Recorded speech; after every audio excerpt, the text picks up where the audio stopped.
You're watching an episode of Aaron's Backstage Pass. And today I'm with Barry Hansen, who is known as the legendary Dr. Demento. How's it going today? Oh, great. How about you? Good, thanks. How did you get your start in radio? Well, I did some college radio at Reed College in Portland, Oregon. They had their own station, and I had shows every day or every week and became the student manager of the station eventually. Was in charge of the whole thing, and that was my baptism into the world of radio. And then later I did a few guest appearances on various public radio stations in Los Angeles, where I went to go to UCLA. And one thing led to another. I became known as a writer about rock and roll and something of an expert in the field.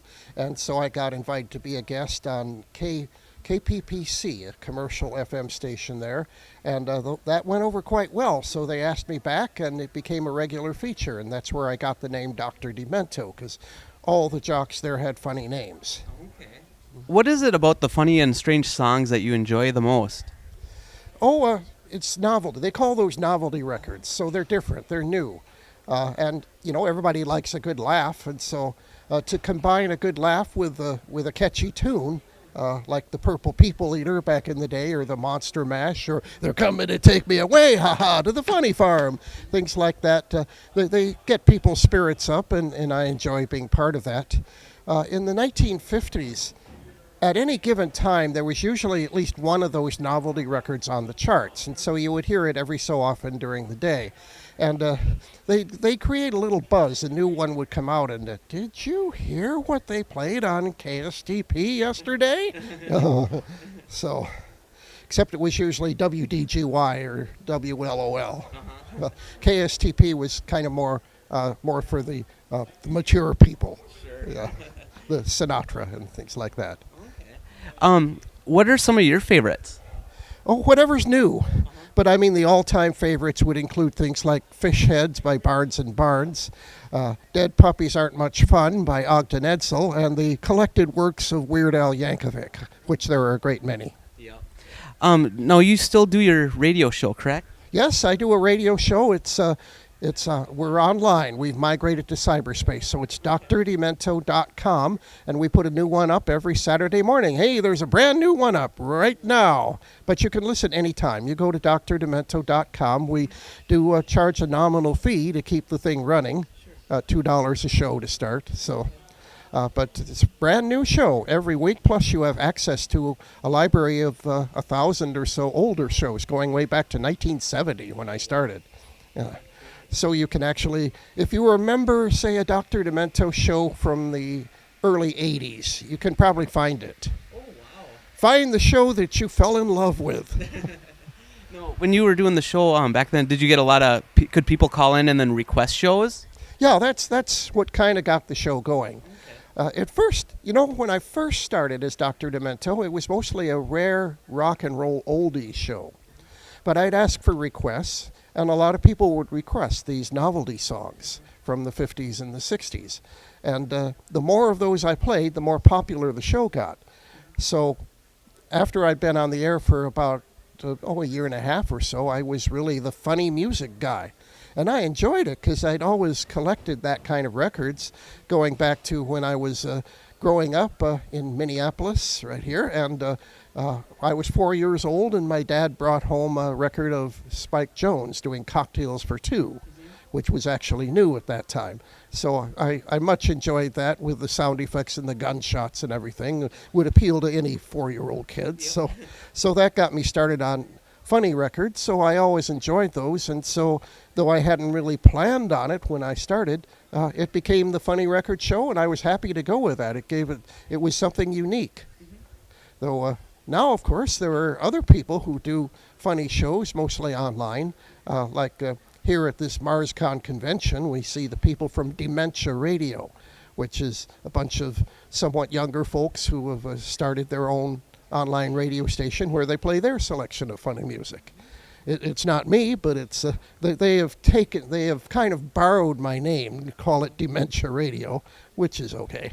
So they're represented here at MarsCon. I've done quite a few of these science fiction fan conventions over the last 10, 15 years or so. This is the second time I've done MarsCon. What do you enjoy about conventions like this? People getting together and having fun, and there are people from all over the country, and thanks to the internet, I imagine, they bond. So there's people from all over the country who maybe only see each other once or twice a year, but it's like they've always been friends and like they've never been apart. And a lot of the funniest new music today is done by people who collaborate online over long distances. Like there's a duo called Scooter Picnic that performed last night. One of them lives in Baltimore and the other one lives in Burbank, California. And yet they've done a lot of wonderful collaborations. Very funny songs, musically very adept. And so we have other people like the Worm Quartet and Power Salad, which are all names for one or more musicians. And then there's the great Luke Ski, who is just himself. He's kind of the dynamo and the glue that holds this scene together, because he's very good at promoting himself and also very generous about promoting other people who do funny music. So, Luke Ski is here with bells on.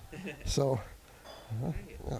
Well, thank you very much for taking the time to do this interview with me. I've been a fan for many years, and it's just truly an honor to finally meet you and get to do an interview with you. Well, yeah, glad to be on your station, and it's always wonderful to come back here where I grew up, see the sights of my childhood, roll in the snow, and see my sister and her family. They've lived here. She's lived here just about all her life, as opposed to me. I've wandered afield. So. All right, thank you. All right, don't forget to stay demented and go Twins. Right now I'm with Devin, Scott, and Christy, who are working on a documentary called Under the Smogberry Trees, the true story of Dr. Demento. How's it going today? Going pretty great. Can you tell me a little bit about the documentary? Yeah, it's going to be the first full-length documentary about Dr. Demento. And it's going to be coming out in hopefully 2015, and it will be the comedy event of the decade. Okay. Why did you decide to do a documentary on Dr. Demento? Well, nobody had done it before, which kind of blew our minds when we realized nobody had done it before. Uh-huh. And I don't know how we ended up being so lucky to be the ones to do it, but the story really needed to be told. He's such an incredible musical resource. He's brought so much joy to people, and we'd like to not only celebrate what everybody already knows about him, but kind of let the world in on what they don't know about him yet. When do you plan on having it finished? When is do you guys have an idea of when you think the documentary will be done?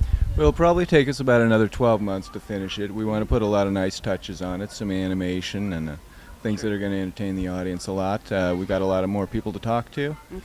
And so that's our target date. Okay. And you guys have been in Minnesota this past week filming. What were some of the locations that you guys were at? Well, we got in a few days ago, and we went to both of Barry Hansen and Dr. Demento's childhood homes in downtown Minneapolis. And so that was very interesting and fun. And, yeah. Okay. We also interviewed we went to his sister's house and interviewed her with Barry, and it was lovely.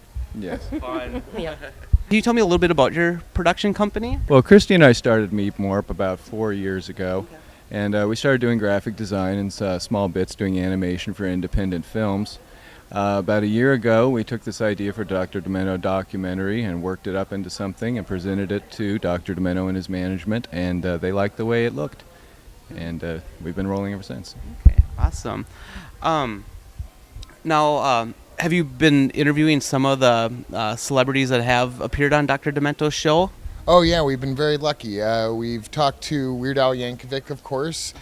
We've talked to Barnes & Barnes, who did Fish Heads, Bill Frenzer of Ogden Edsel, who did Dead Puppies, Joe Siracusa, who is the last living member of Spike Jones' City Slickers. He was his drummer in the late 40s and through the 50s. Now he had more energy than us. He was a fantastic interview at 92 years old. Mojo Nixon, and yeah, everybody's showing up. Everybody wants to give support to Dr. Demento. He's really beloved, and a lot of these people, they know very well that they owe a lot of their career to Dr. Demento and the show. We've also, of course, we've started to get to know everybody in the Demented crew, the people that worked with Barry through the 70s and 80s at his radio station, and they're wonderful people. and we'll be interviewing them more in depth. And after we're done with the con here, we're going on to New York. We've got a few celebrities to talk to, including Tom T-Bone Stankus, Existential Blues, and who else has? Jerry Samuels. Napoleon the 14th. They're coming to take me away. Wow. Yep. Exciting. I can't. Biggie in dementia. Very Yeah. big. Well, thanks a lot for taking the time to do the interview, and I cannot wait to see the documentary. Well, Neither can we. Yeah, we can't wait.